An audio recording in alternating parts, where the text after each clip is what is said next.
study shows young women today are more liberal and growing in numbers. The number of liberal young women has skyrocketed over the past 2 decades, and their views on key issues have swayed further to the left. According to an analysis of more than 20 years of polling data, an average of 40% of women 18 to 29 years old identify themselves as liberal over the past 7 years, up from 30% in the prior 8 years, the President Obama era, and 28% in the 8 years before that, the President Bush era.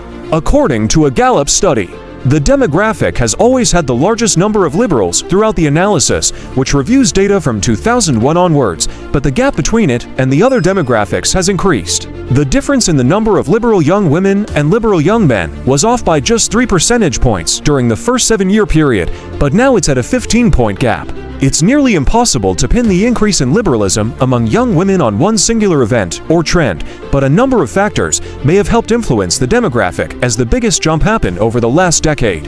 The #MeToo movement and a recent increase in abortion bans across the country may have contributed to the change. But there's not just a greater number of liberal female 20-somethings, young women's policy beliefs are more and more liberal. They aren't just identifying as liberal because they like the term or they're more comfortable with the term, or someone they respect uses the term, said Lydia Sod, the director of social research at Gallup. They have actually become much more liberal in their actual viewpoints. More young women are particularly shifting left on issues like abortion, gun control, race relations, and the environment, according to the analysis. Since the Obama era, the group has become nearly 20 percentage points more likely to support sweeping abortion rights, one of the biggest issues in the current election after the Supreme Court overturned Roe v.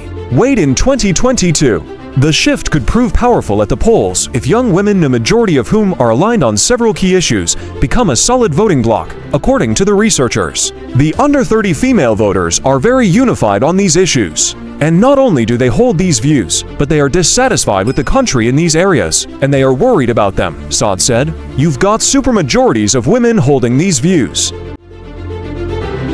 What do you think about this?